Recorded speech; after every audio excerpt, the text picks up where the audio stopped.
Assalamualaikum warahmatullahi wabarakatuh. Perkenalkan, nama saya Kurniawan, mahasiswa Universitas Juanda Bogor, Prodi Manajemen A, dengan dosen pengampu Bapak Dr. Amir Mahrudin MPDI.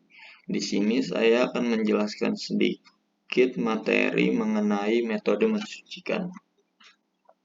Baik, macam-macam metode mensucikan. 1. Bersuci badan pakaian. Jika pakaian dan badan terkena najis, maka hendaklah dicuci dengan air hingga hilang jika benda najis tersebut dapat dilihat, seperti darah. Akan tetapi apabila setelah dicuci itu masih ada bekasnya dan sukar untuk dihilangkan, maka ia dimaafkan. Yang kedua, bersuci dengan tanah.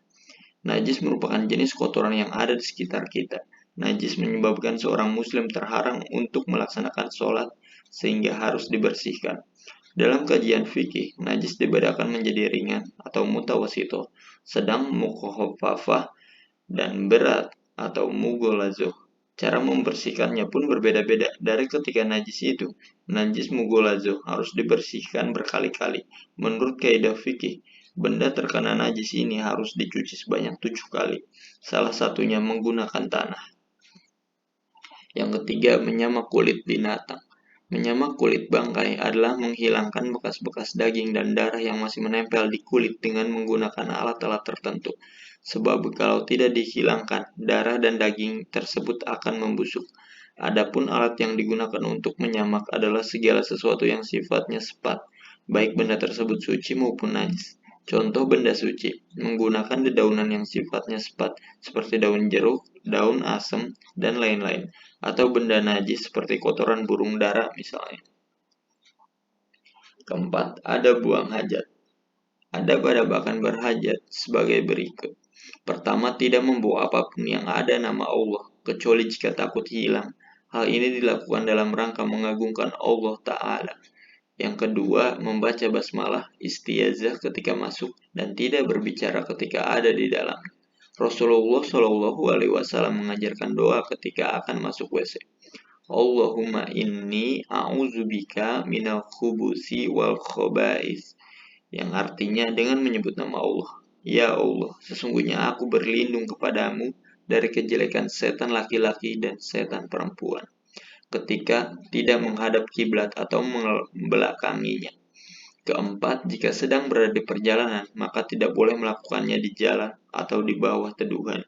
Yang kelima, tidak kencing berdiri, kecuali jika aman dari percikan. Yang keenam, wajib membersihkan najis yang ada di organ pembuangan dengan air atau dengan benda keras lainnya, asal bukan benda yang dihormati. Tidak dengan tangan kanan, membersihkan tangannya dengan air dan sabun jika ada.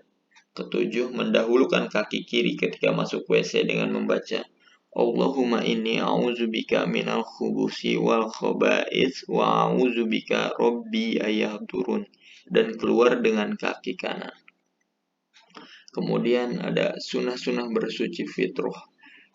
Meskipun disebut sebagai sunnah fitrah, pada dasarnya tidak semua sunnah fitrah memiliki hukum sunnah. Sebagian sunnah fitrah juga ada yang masuk dalam perkara sangat dianjurkan hingga wajib. Berikut ini adalah 5 sunnah fitrah yang perlu diketahui berdasarkan hadis. Yang pertama, khitan. Khitan merupakan salah satu bentuk sunnah fitrah yang wajib dilaksanakan oleh setiap muslim laki-laki. Biasanya khitan dilaksanakan pada saat seorang anak laki-laki belum masuk ke usia balik. Khitan pada anak laki-laki dilakukan sebagai bentuk ketaatan kepada Allah dan juga untuk menjaga kebersihan seorang muslim. Yang kedua, mencukur bulu kemaluan atau istihdad. Dalam bahasa Arab, mencukur bulu kemaluan disebut sebagai istihdad. Kata ini berasal dari kata hadid yang berarti besi. Penggunaan istilah tersebut digunakan karena saat mencukur bulu kemaluan biasanya dilakukan dengan sesuatu yang tajam, seperti pisau cukur. Yang ketiga, ada memotong kumis dan merapikannya. Seorang muslim sebaiknya memotong kumis dan merapikannya sehingga penampilannya menjadi lebih indah, rapi, dan bersih. Selain itu, hikmah lain dari sunnah fitrah memotong kumis adalah untuk membedakan seorang muslim dengan orang kafir. Bersama dengan itu, disunahkan pula untuk memelihara janggut. Yang keempat, memotong kuku. Memotong kuku juga merupakan salah satu sunnah fitrah yang sangat dianjurkan. Seorang muslim dianjurkan untuk memotong kuku dan tidak membiarkan kukunya tumbuh panjang. Selain sebagai sunnah fitrah, memotong kuku juga membantu menjaga kebersihan dan menghilangkan kotoran yang ada di bawah kuku. Yang terakhir, mencabut bulu ketiak. Sunnah fitrah selanjutnya adalah dengan menghilangkan bulu-bulu yang tumbuh di lipatan kulit. Seorang muslim bisa mencabut, menggunting, ataupun melakukan hal lainnya untuk menghilangkan bulu yang tumbuh di area tersebut. Bulu ketiak yang tumbuh lebat biasanya akan menjadi sarang bakteri dan tidak sehat.